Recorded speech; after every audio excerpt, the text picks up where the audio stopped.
hacer un cambio de vida. Cada vez que vienen esos tiempos de transición, son difíciles y a la vez son bastante críticos. Entramos en crisis. Y yo no sé si usted recuerda sus transiciones, pero yo recuerdo cuando yo estaba en el preescolar, hace poco tiempo. Pero bueno, ¿qué les pasa, pues? Bájale un poquito aquí, por favor, solo un poquitico. ¿Están aquí conmigo?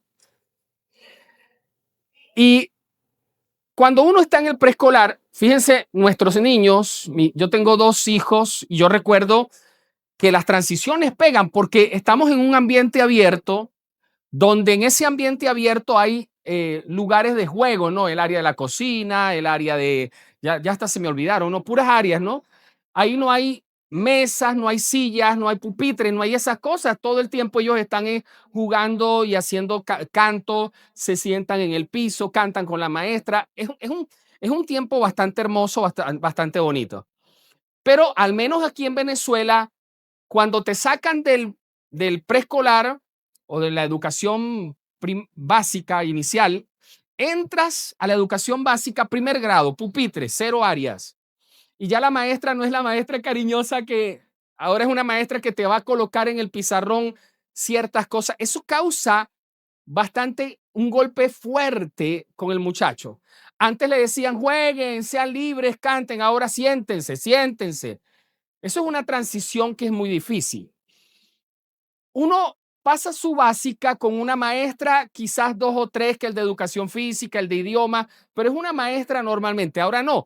Cuando venimos al bachillerato, ahora son muchos docentes. Y al principio te evaluaban con sobresaliente, lo logró, no lo logró. Ahora no, ahora es con notas. Imagínense los choques que existen.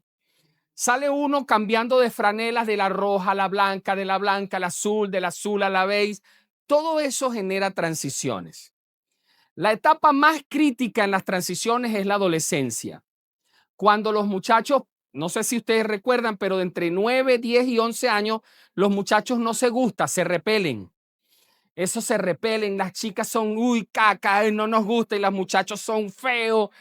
Pero cuando entran a la edad de 10, 11, 12 años, no sé, algo cambió.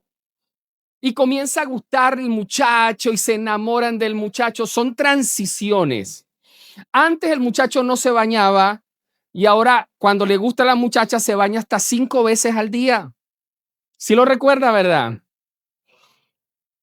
Sí, nosotros siempre decíamos que nuestros preadolescentes eran patas hediondas, siempre con un mal olor en los zapatos y de repente eso cambia.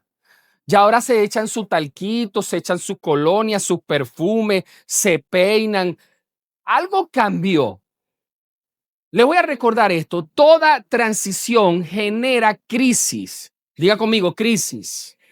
Ahora, no solamente eso tiene que ver con estas etapas de vida, tiene que ver con muchas cosas que van pasando. Aún en el área espiritual, en el área económica, hay muchos aquí que han trabajado por mucho tiempo como empleados y de repente dicen, hoy decido emprender. Y uno dice, voy a emprender para tener más tiempo, voy a emprender para poder tener más dinero. Y cuando van a emprender se dan cuenta que dejan de tener más tiempo, porque el verdadero emprendedor pasa por lo menos unos 2 o 3 años metido de cabeza en el emprendimiento y esos tiempos son críticos. Igual en el área ministerial. Es decir, todas las áreas que entramos en transición vienen a ser de crisis. Yo quiero preguntarte, ¿cuál es el área de transición que tú estás viviendo? Venezuela ha estado viviendo áreas de transición permanente porque usted se acuesta un día con el precio de $1 y al día siguiente la transición fue enorme. Antes manejábamos mucho dólar y no había billete en la calle, no había bolívar. Y eso hace poquito, ahora no hay dólar y hay bolívares por todas partes. Son transiciones que a veces hacen a uno entrar en crisis. Hace poquito, yo recuerdo que uno fácilmente cambiaba dólares a celes. Ahora no, ahora es celes a bolívar. Y entonces uno dice, ya va, tengo que ir aprendiendo todo este sistema tan extraño en nuestro país. Estamos en tiempos de transición. Ahora, ¿qué debemos hacer en tiempos de transición? Alguien te va a enseñar y decir, tienes que ser creativo. Tienes que ser creativo. Pero yo hoy vengo a decirte lo contrario. Yo hoy vengo a decirte que aparte de lo creativo, que pudieras ser creativo, tú tienes que volver a lo básico. Escucha lo que te estoy diciendo. Debes volver a lo básico, no apartarte de lo básico.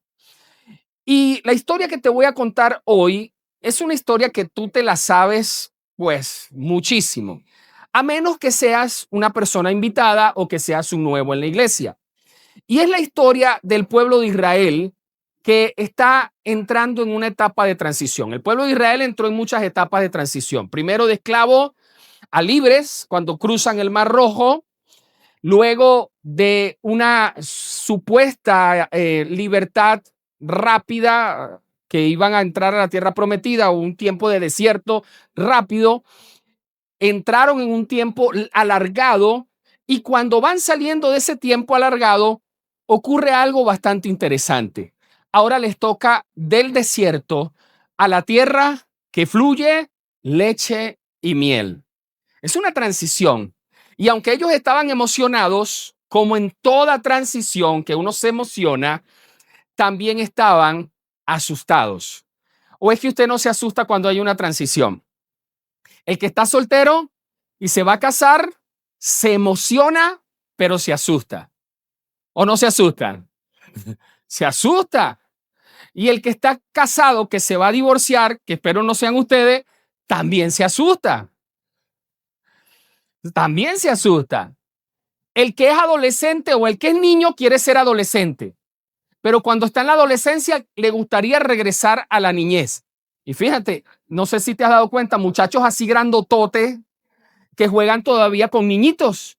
Y uno dice, muchacho, pero ya tú estás grande, ¿qué haces tú jugando con niños? Déjelo, porque ese susto de soltarse está en su vida y es mejor que lo vaya soltando él poco a poco.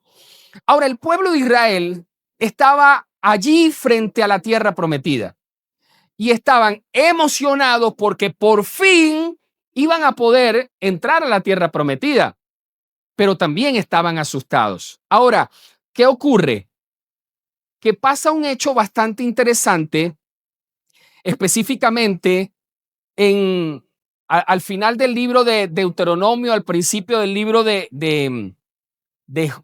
Josué, donde ellos se encuentran con la muerte de su líder. Mira, ellos estaban tranquilos, relajados, porque Moisés representaba a ese líder que nos daba seguridad. Cuando uno tiene una persona que te genera seguridad, las transiciones son mucho más fáciles. Por ejemplo, cuando vamos pasando por las etapas escolares, si mamá y papá están conmigo, pues yo puedo superarlo tranquilamente. Pero si mamá y papá faltan, o por ejemplo, la figura más fuerte para los muchachos en cuanto a la escuela, que es la mamá, si falta, eso genera una crisis doble. Ahora, al pueblo de Israel comenzó a faltarle un líder. Y la pregunta aquí es, ¿qué estaban haciendo ellos ahora que les faltaba el líder? ¿Buscando fórmulas nuevas? Se estaban preguntando ahora qué estrategias nuevas vamos a desarrollar para poder conquistar la tierra prometida. Posiblemente se plasmaron algunas estrategias y dijeron, bueno, ahora nos vamos a convertir en un pueblo guerrero. No, escucha, ninguna de estas cosas realmente ellos estaban haciendo. Cuando se oye el grito de Moisés ha muerto, ellos comenzaron a pensar en lo que significaba Moisés para su vida. Y yo te lo voy a plantear. ¿Qué significaba Moisés para su vida? Moisés significaba seguridad espiritual.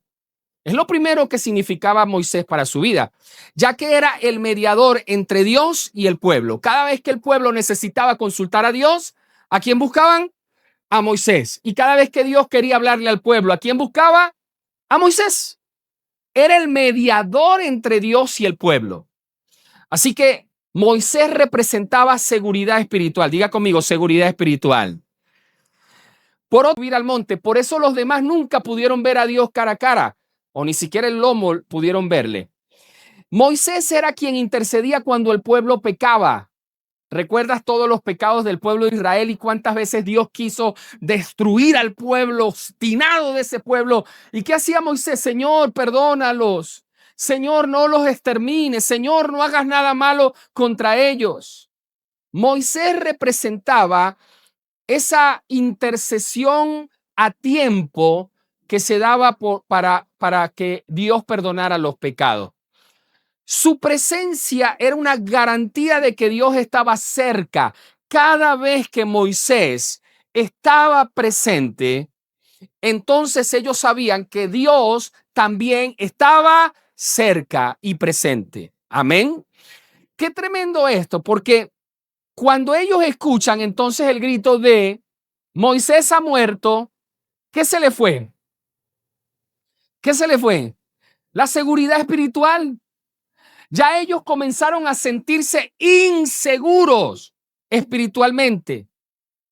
Ahora ellos se preguntaban, ¿y quién hablará con Dios por nosotros? Y se preguntaban, ¿y quién va a interceder a favor de nosotros? Y posiblemente ellos llegaron a pensar que si Moisés se había ido, también la presencia de Dios se iba a ir del pueblo del Señor. Sin Moisés, el pueblo sentía que perdía su puente hacia Dios. Moisés también representaba conexión divina. Yo quiero que pienses esto, conexión divina. Diga conmigo, conexión divina. A través de Moisés, Dios entregó la ley. Había una conexión porque la ley fue entregada a través de Moisés. Y Dios entrega los mandamientos y Él era el garante de que los mandamientos se cumplieran en el pueblo del Señor. Él no solo transmitía instrucciones, sino revelación de esa instrucción. Me gusta mucho porque cada vez que se leía la ley, Él la interpretaba y le decía a la gente, esta es la manera como tienen que actuar. Por eso es que surgen los 10 mandamientos y luego surge la ley de Moisés, que es una explicación de los 10 mandamientos, o más bien una aplicación de los 10 mandamientos. Su rostro resplandecía al estar en la presencia de Dios, lo que convertía a Moisés en un testimonio vivo de la presencia de Dios en el pueblo. Moisés entonces era una antena espiritual que atraía la presencia de Dios hacia el pueblo. Escuché esto, que es tremendo esto. Por otro lado, Moisés también representaba dirección y propósito. Es decir, él se convirtió en el guía en medio del caos. Era un guía en medio del caos. Usted recuerda, el pueblo, tanta gente salir, no había un líder, él entonces se convierte en el que da la dirección de parte del Señor. En el desierto, Moisés era el referente de la dirección. Si Moisés decía, avancen, el pueblo avanzaba.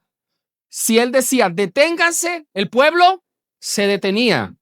Y aunque Dios guiaba a través de la nube, todo el mundo esperaba que Moisés dijera avanzar. Si Moisés no decía nada, aunque la nube se estuviera moviendo, ellos miraban a Moisés como esperando la orden para avanzar. Aunque Dios guiaba, entonces Moisés interpretaba y ejecutaba la guía de Dios para el pueblo del Señor. Su liderazgo le daba sentido al camino, incluso cuando parecía que no había un avance. Ellos sabían que si Moisés estaban avanzando también. Para Israel, Moisés era el GPS espiritual que los mantenía en una ruta hacia la promesa de la tierra que fluye leche y miel. Pero gritaron, Moisés ha muerto. Es decir, se murió la guía, la dirección, la inspiración, el líder se murió, ya no está. Ahora, ¿cómo entraremos a la tierra prometida? ¿Cómo conquistaremos ese gigante llamado Canaán? Porque escucha esto, cuando estamos hablando de vencedores de gigantes, entonces decimos que al salir ellos de Egipto, el desierto era su primer gigante. Luego, cuando iban a entrar, Canaán se convirtió en un gigante. ¿Tú recuerdas 38 años antes lo que dijeron los espías? ¿Qué dijeron los espías?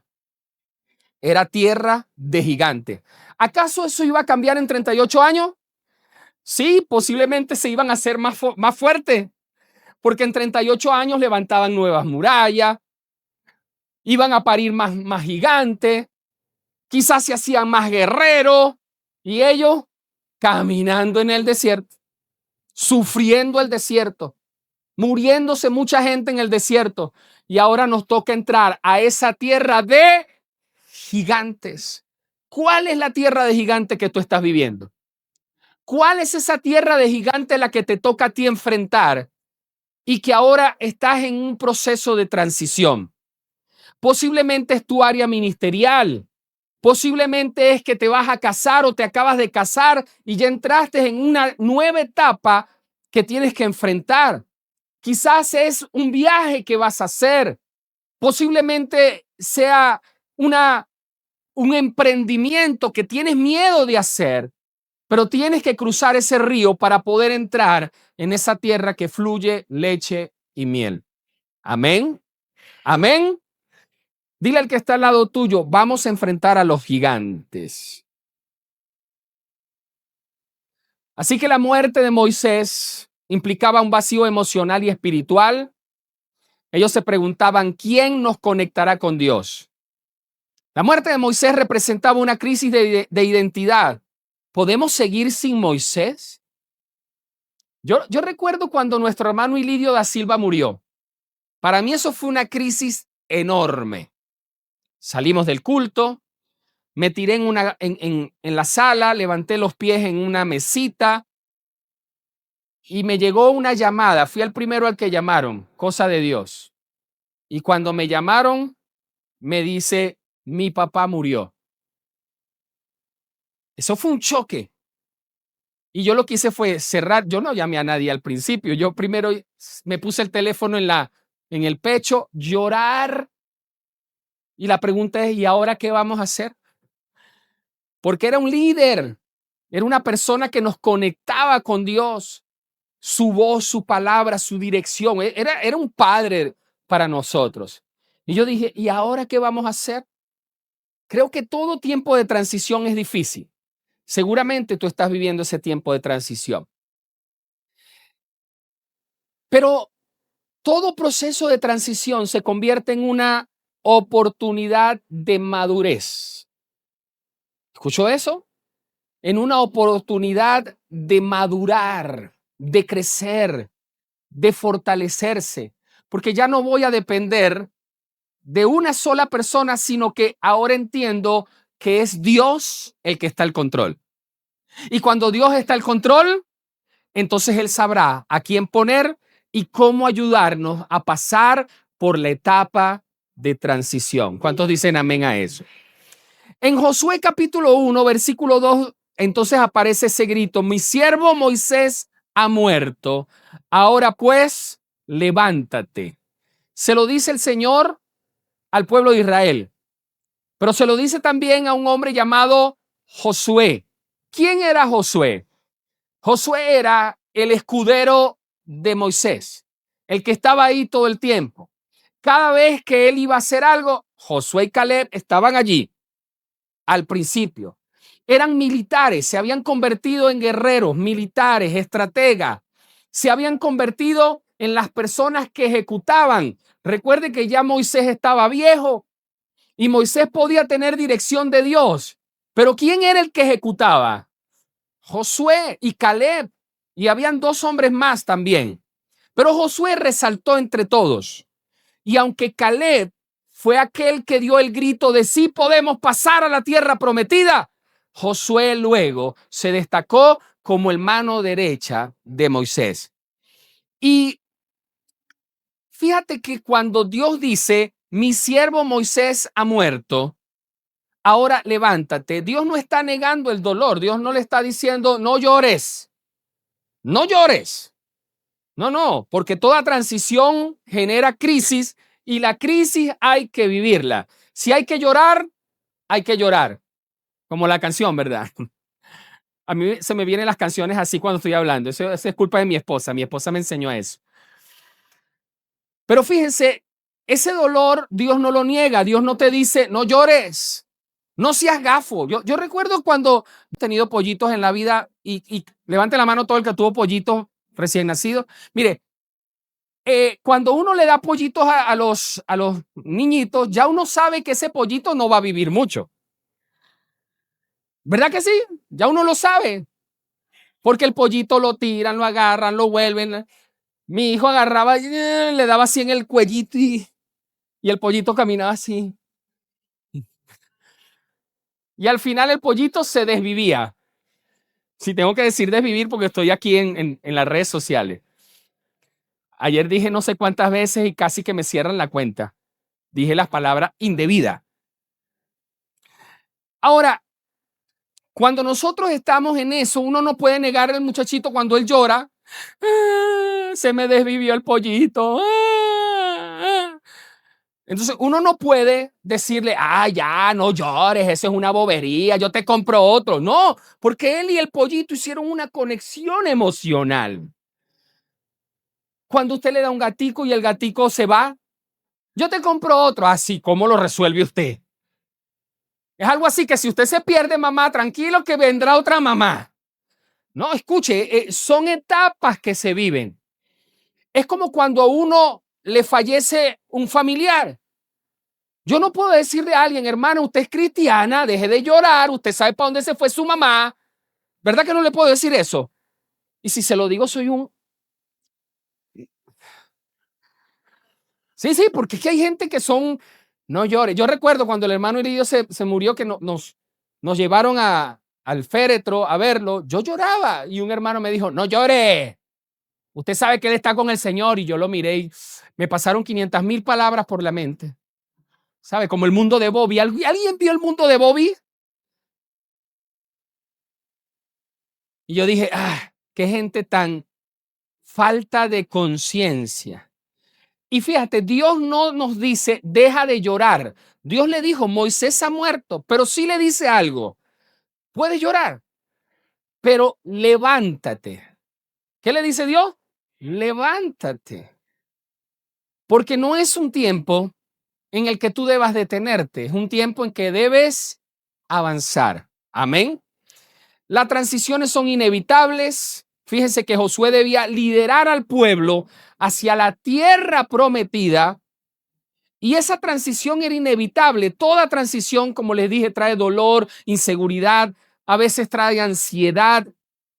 ¿Cuál es esa transición que estamos viviendo? Y algo que me gusta muchísimo es que cuando nosotros estamos en un tiempo de transición, la misión continúa. Para el pueblo de Israel, la misión era la misma. Pregunto, ¿Dios se la cambió?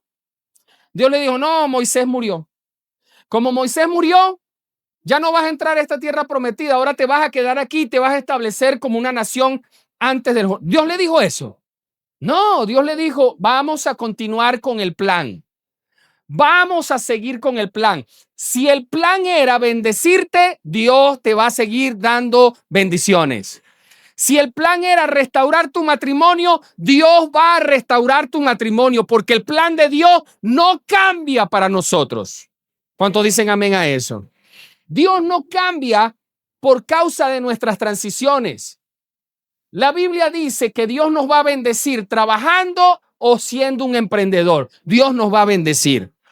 La palabra del Señor dice que si tú dedicas tu tiempo para el Señor, Él te va a bendecir en un ministerio o en el otro ministerio, porque la bendición de Dios no tiene que ver con iglesia o con ministerio, sino con tu relación con Él. Y eso el pueblo tenía que entenderlo.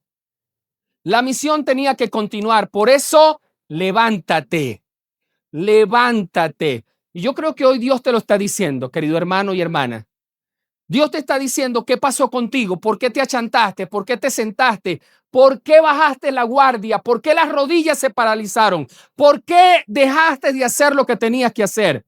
Porque se fue el esposo, porque sufriste algún problema económico, porque el pastor te miró mal y tú estás bravo con el pastor. El Señor te está diciendo, levántate, la misión continúa para tu vida. No importa lo que haya sucedido, la misión continúa, porque tú has sido un escogido del Señor.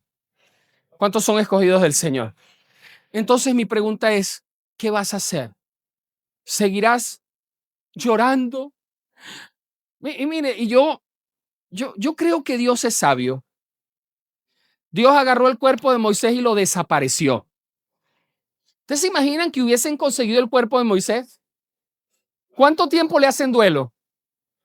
1 mes por año en el desierto. 40 meses llorando. No, Dios, mire, no, deme acá el cuerpo, lo voy a desaparecer para que el pueblo no haga luto. Ni luto le dio chance de hacer. Vamos, se murió Moisés, levántate, cruza el Jordán. Eso es así, rápido. Y hay alguno de nosotros que todavía está viviendo un luto. Hermano, no, yo voy a levantarme ministerialmente cuando ya deje de pasar este barranco porque la novia me dejó. ¿Y cuánto tiempo? No sé, todavía me duele. No, hermano. Estoy viendo algunos por aquí.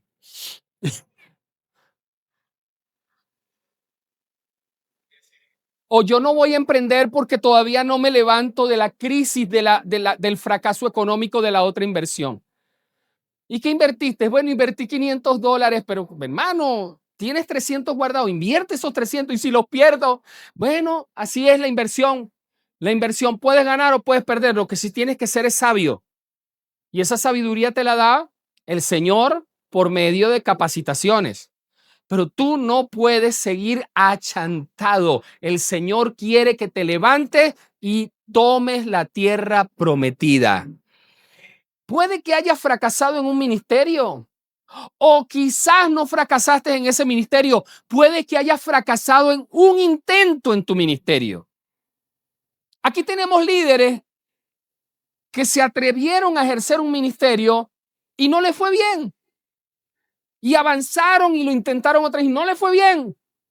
Y volvieron a intentarlo y en ese tercer intento le ha ido bien. Y uno dice, ¿qué habrá pasado? Bueno, maduraron. Diga conmigo, maduraron. Yo recuerdo cuando yo comencé mi pastorado, a mí hubo un pastor de 30 y tantos años en el ministerio, un hombre mayor, maestro mío, que él cuando yo le dije que me ofrecieron una iglesia, me ofrecieron tal iglesia, él me dijo estas palabras: te van a quemar. Ellos lo que quieren es quemarte en el ministerio. Y yo lo miré y me asusté muchísimo porque él me dijo, esa iglesia es una iglesia así como, tú sabes, muchos caciques y poco indio. Todo el mundo manda. Ten cuidado con esa iglesia. No te atrevas. Y yo fui asustado. Yo dije, Dios mío, y ya me la ofrecí, ya me la entregaron, porque ni siquiera es que me la habían ofrecido, ya me la habían entregado. Y cuando yo veía la iglesia, yo veía pocos caciques y poquitos indios. Y eso era un susto tremendo, hermano. Y mi primer intento fracasé. Luego mi segundo intento también fracasé en mi pastorado, es decir, no lo hacía bien. Pero luego maduré en el ministerio. Y fíjense que ya cumplí 20 años con esta iglesia. Cumplí 20 años con Buenas Nuevas. Eso significa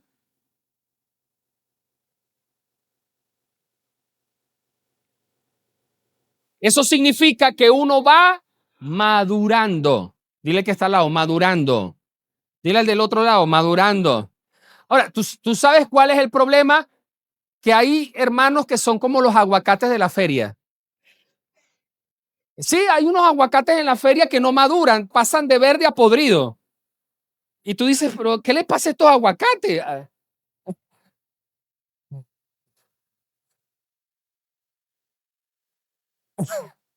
¿Por qué le digo esto? Porque no es que lo intentan y van poco a poco, es que se lanzan a algo que no fueron llamados. Y cuando se lanzan a algo que no fueron llamados, hermano, se dan duro. Bueno, dicen por ahí que el aguacate cuando se golpea, esa área donde se golpea se pudre. Bueno, así le pasa a algunos hermanos.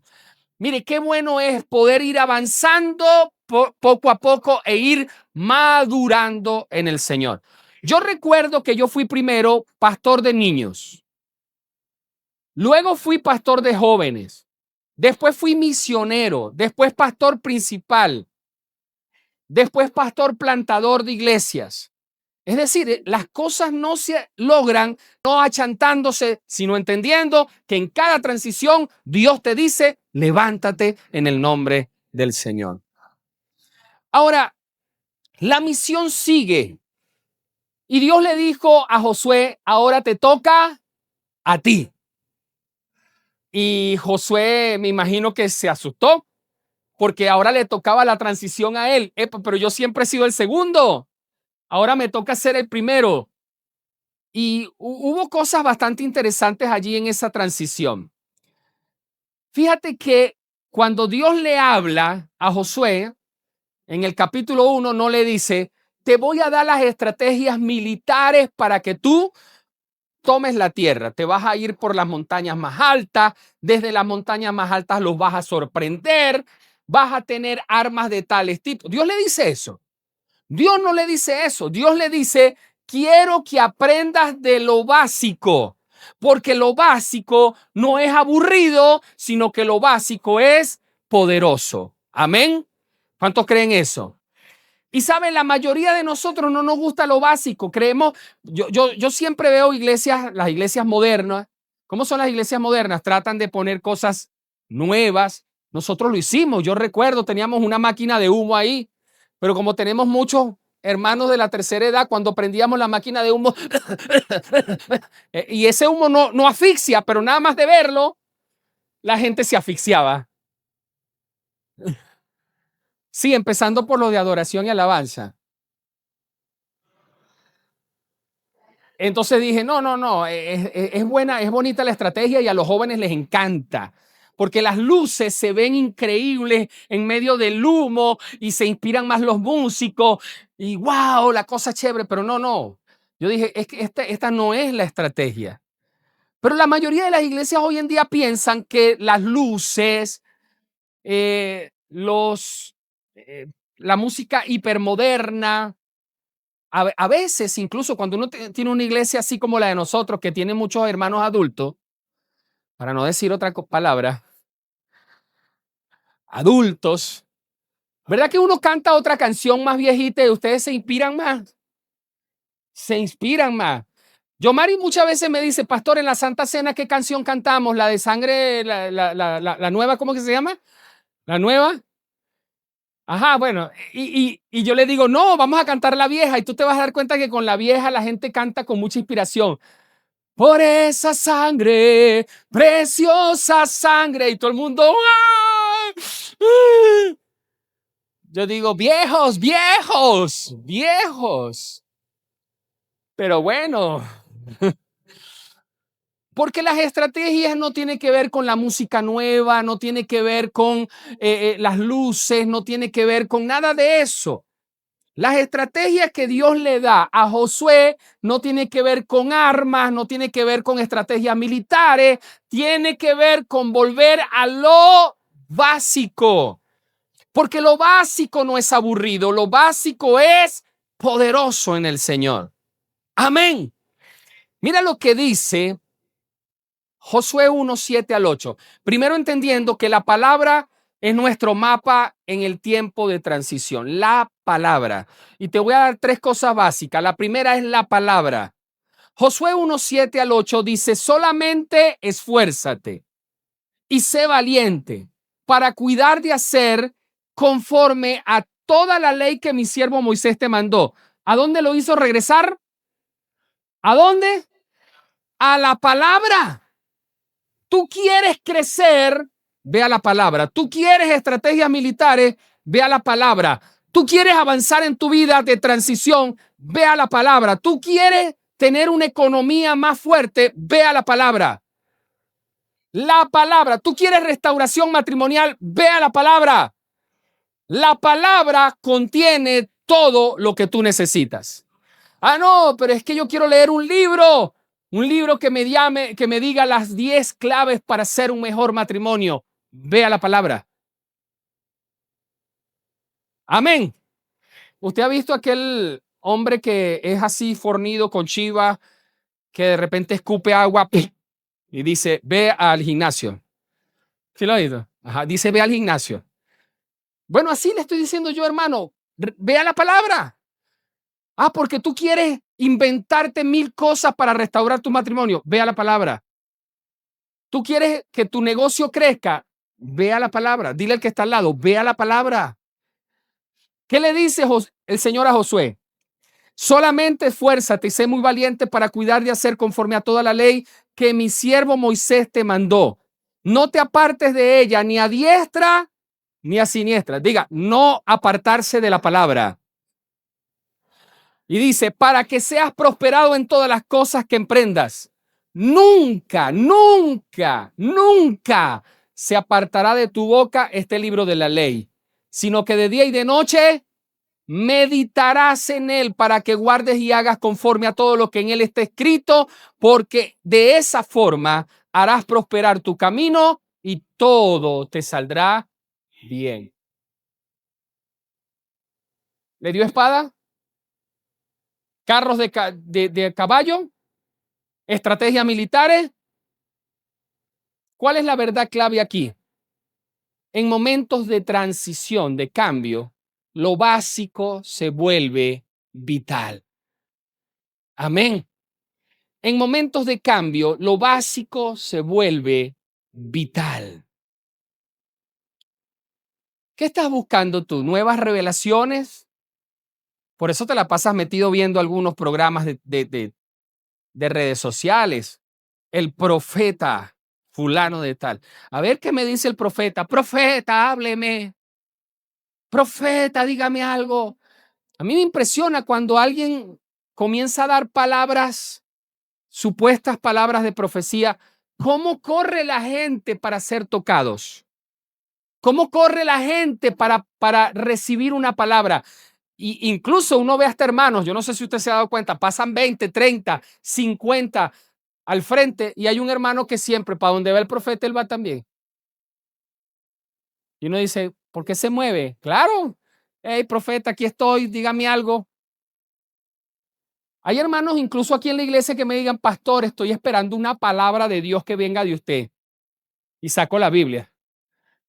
No, no, no, yo quiero una así, de esas que salgan espontáneas. No, hermano, eso no lo hace Dios así. Cuando Dios hace eso es porque a Él le da la gana, no porque a mí me da la gana. Y cuando Dios te da una palabra a ti, primero te la va a dar a ti antes de dármela a mí.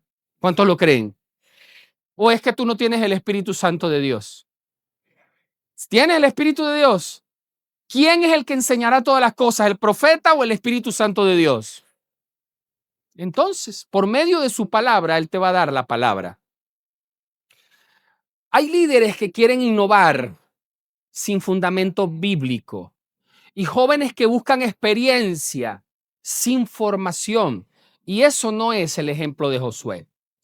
Así que la primera estrategia militar que Dios le da a Josué es la palabra.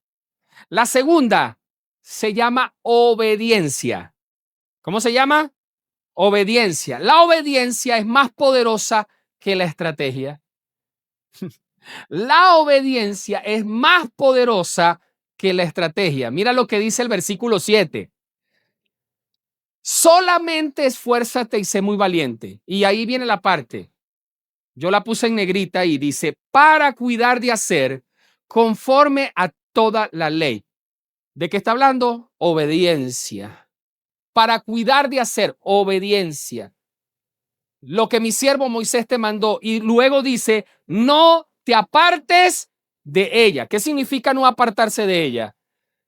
Obedecerla. Es lo mismo cuando uno dice, guarda toda palabra. Guardar la palabra no es agarrar la Biblia y meterla en un cajón. Es leerla, aprenderla y obedecerla. Y yo no sé cuántos de ustedes se están capacitando con la palabra para poder vencer los gigantes que se presentan en nuestra vida. En medio de tus transiciones, lo único que te va a hacer vencedor es la palabra y la obediencia a la palabra. Y no solamente a la palabra, también estamos hablando al liderazgo, bueno, pero no me voy a enfocar en eso, ¿bien? Dios no le pide a Josué creatividad. Dios no le dice, sé creativo, le dice, sé fiel a la palabra.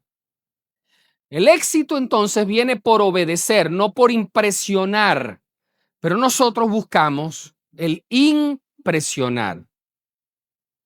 Ahora, aquí hay una verdad clave que yo quiero que la obediencia constante produce resultados duraderos. La obediencia constante produce resultados duraderos. ¿Qué resultados quiere usted ver en su vida? ¿Resultados momentáneos o resultados duraderos? Yo hice un taller de matrimonio, ¿sabe, Pastor Carlos? Me fue muy bien, pero después mi matrimonio se vino al piso. Y uno ahí se pregunta, uno dice, ¿cómo se vino al piso? Sí, hermano Leo, hicimos un taller muy bueno, pero después, como a los 3 meses, no nos resultó. Hermano Pedro, no nos resultó. ¿Cómo no te resulta? Si te resultó el principio. ¿Sabe por qué? Porque descuidamos los principios. Cuando yo descuido los principios, hermano, yo voy a ver cómo mi vida se va al piso. Sino que lo diga la gente de intercesión, que ellos saben lo que es orar. Y oración no es algo que usted va a hacer un día, una semana. No, tengo una poderosa semana de oración e intercesión. No es un día, no es una semana, es una vida entera de oración. Es una vida entera en la palabra. Es una vida entera de vida devocional. Porque apenas te descuide, ¿qué va a pasar? La Biblia dice que Satanás anda como león rugiente buscando a quien devorar. Apenas te descuide, te va a dar el palo cochinero. Para los que están viendo en otro país, los va a golpear. ¿Sí me estás entendiendo, hermano? La obediencia constante produce resultados duraderos. Y eso es lo que buscamos, resultados duraderos. ¿Cuántos dicen amén? Hermano, yo diezmo y ofrendo. Y hay momentos donde mi economía crece, pero hay momentos donde me vengo al piso. Hermano, revisa tu economía, revisa tus finanzas. ¿No será que tú de vez en cuando diezmas y ofrendas y de vez en cuando no lo haces? Y fíjate que no voy a hablar de finanzas porque a mí no me gusta hablar mucho de finanzas y aquí lo saben. Pero una de las cosas que se deben hacer como obediencia constante es ofrendar y diezmar, no cuando tú tengas o cuando te sobre, es lo primero y lo mejor, dice la escritura. ¿Amén? ¿O ahí no hay amén? ¿Qué mandatos estás ignorando de la palabra del Señor? Y a veces ignoramos mandatos por parecer simples, por parecer repetitivos, por parecer simples, escucha bien, y repetitivo.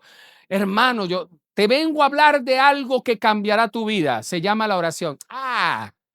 Si ya nosotros sabemos acerca de la oración, va a venir a hablarnos de eso, eso tan básico. Eso es lechita espiritual, sí. Pero el apóstol Pablo decía a la iglesia de Corintios y le decía, no puedo hablarles como a gente madura, porque apenas le doy leche y se atragantan con la leche. Imagínate si les doy vianda, les doy una milanesa así grandota, o si le doy una chuleta ahumada, un pan con chicharrón peruano. Si le doy eso, se atragantan. Si le doy una arepa reina pepía, se atragantan, hermano. Por eso no puedo hablarles como espirituales, decía el apóstol Pablo, y tengo que seguir dándole leche, leche. ¿Y por qué él decía eso? Porque él decía, si no saben manejar lo básico, ¿cómo le voy a dar estrategias más profundas? Si yo les preguntara a ustedes realmente cuántos están orando de verdad, cuántos están leyendo la Biblia de verdad, yo sé que rasparía la mitad de la iglesia. Rasparía la mitad de la iglesia. Porque muchas veces me ha pasado que con gente del Instituto Bíblico yo les hago preguntas bíblicas y no las saben siendo estudiantes del Instituto Bíblico. Imagínense usted qué quedará para los que no estudian Biblia. Y a veces les confieso que no me gusta graduar personas que no sepan Biblia. Entonces, pero vamos a darle un diploma de teología. Si no sabe Biblia, ¿cómo le doy ese diploma? Dígale al hermano que está al lado, lo básico es importante. ¿Qué mandatos estás ignorando y estás dejando de ser obediente? Te voy a poner ejemplos prácticos. Cristianos que quieren servir Amén. ¿Cuántos quieren servir? Bueno, imagínense un cristiano que quiere servir sin someterse. ¿Cómo? Cristianos que quieren liderar sin rendirse y sin obedecer. Personas que quieren avanzar, pero no se capacitan. Hermano, lo básico te lleva a lo más grande. En lo poco has sido fiel. En lo poco has sido fiel. En lo mucho te pondré. Lo tercero, primero te hablé de la palabra. Luego te hablé de la obediencia. Y ahora te voy a hablar de la presencia de Dios. La presencia de Dios es tu garantía de victoria. Y me gusta en el versículo 9 del capítulo 1 donde dice, mira que te mando que te esfuerces y seas valiente, no temas, no desmayes. Y aquí está la clave, porque Jehová tu Dios estará contigo donde quiera que vaya. Y el pueblo incluso se lo exigió a Josué. El pueblo le dijo, Josué, te vamos a seguir. Solo una cosa te exigimos, que Dios, así como acompañó a Moisés, te acompañe a ti. Si no, no. ¿Y qué hizo Josué? Josué dijo, mi casa y yo serviremos a Jehová. Eso es, hermano. La presencia de Dios es nuestra garantía de victoria. Dios no promete ausencia de problemas. En medio de tu vida de transición, Dios no te garantiza que no vas a quebrar un negocio. Dios no te dice eso. Juan, vienen los negocios del pan, no sé si lo vas a hacer, pero ¿cuántas veces no nos resultó? No nos resultó, no vendimos lo que queríamos. Pues sigue. Sigue porque este año puede ser mejor. No nos resultó tal negocio, sigue, vuelve a intentarlo, porque puede ser que este año sea el año de la victoria.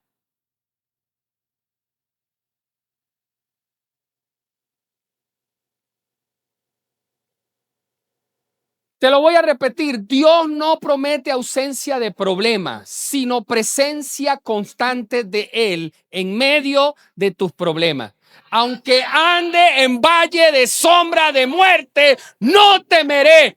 Tu vara y tu callado me infundirán aliento. Amén.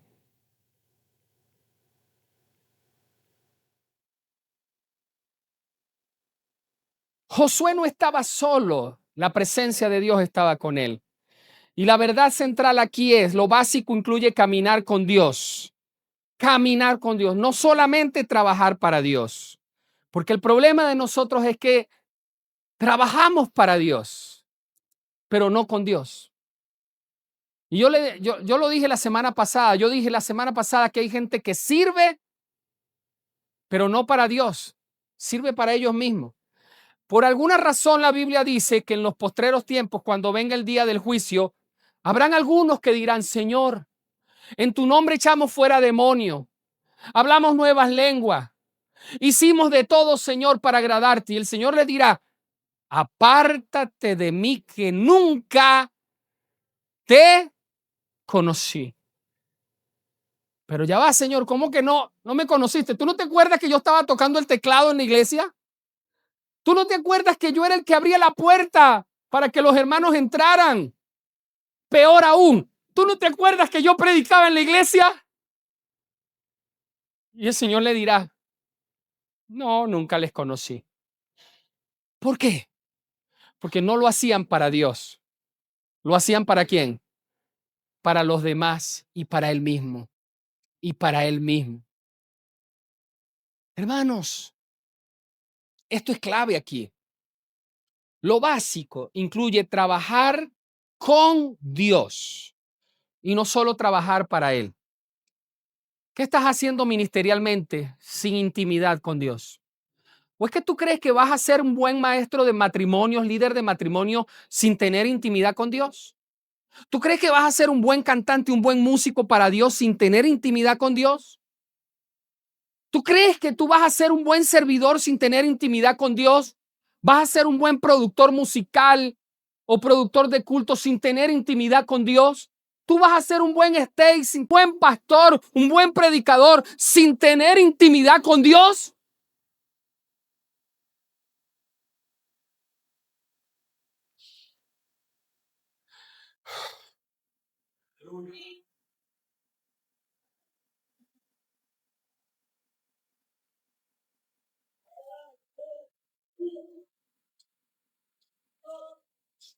Lo más importante, hermano, es tener intimidad con Dios. Todo lo demás lo va a hacer Él por nosotros. Yo te aseguro algo, hermano, cuando tú tienes intimidad con Dios, Él te va a promover. Tú no te tienes que promover, Él te va a promover. Él te va a decir por dónde caminar, qué estrategias usar. Es su presencia. Si tu presencia no va conmigo, yo no quiero ir. Si tu presencia no va conmigo, Señor, yo no quiero ir.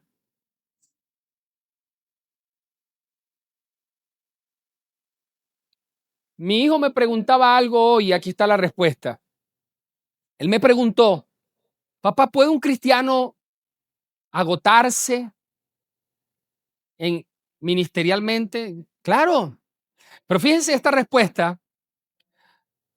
Cuando los líderes están agotados por hacer mucho, renuncian al ministerio porque no tienen intimidad con Dios. Pero cuando tú tienes intimidad con Dios, tú puedes agotarte, porque vamos a estar claro, el trabajo agota o no agota el trabajo. Yo ahorita en este momento con mi esposa, yo necesito unas vacaciones de 7 días en un hotel con piscina y comida sin cocinar, sin hacer nada. Solitos nosotros, bueno, con los hijos también, a mí me divierte, yo disfruto estando con mis hijos.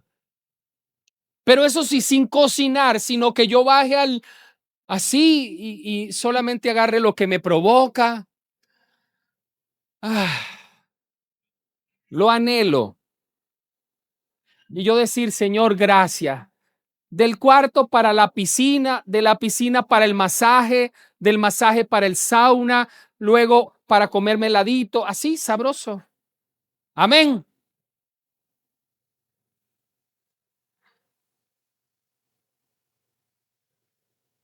Porque yo estoy agotado como pastor. Pero usted ve que yo no me rindo. Usted ve que yo le echo duro y sigo adelante. ¿Y sabe por qué? Porque Dios está conmigo. Ahora, te voy a decir algo. Si Dios no estuviera conmigo y yo no estuviera en intimidad con Dios, desde hace rato yo fuese tirado la toalla. Porque esto no es fácil. Pero yo sé que el que me tiene aquí es el Señor. Y lo mismo pasa contigo, hermano. Si estás pensando tirar la toalla, renunciar a todo, lo único que te falta es intimidad con el Señor.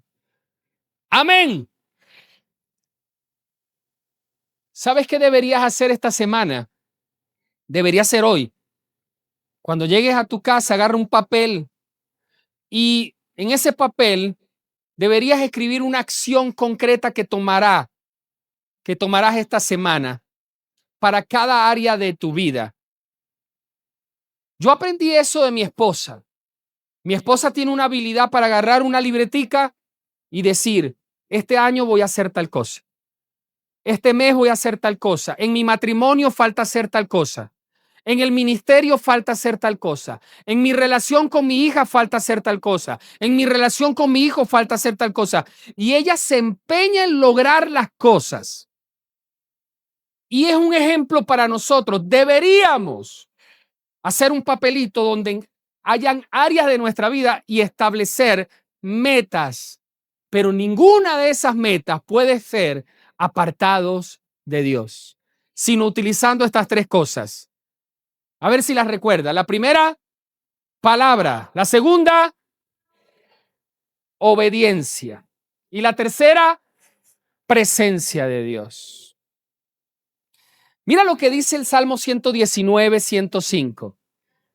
en base a la palabra. Dice, lámpara es a mis pies tu palabra y lumbrera a mi camino. Ella es la que va a alumbrar tu caminar. En base a la obediencia, Juan 14:23 dice, el que me ama, mi palabra guardará. Amén. Y en base a la presencia de Dios, Éxodo 33:15 dice, si tu presencia no va conmigo, no quiero ir. No quiero ir. Si te has alejado de lo básico, hoy Dios te llama a volver a lo esencial. Amén. Hoy Dios te llama a orar, a leer su palabra, a ponerla en práctica, a buscar la presencia de Dios. Esa es la mejor estrategia espiritual que tú puedes buscar. No hay nada más. Lo mejor es la presencia de Dios por su palabra y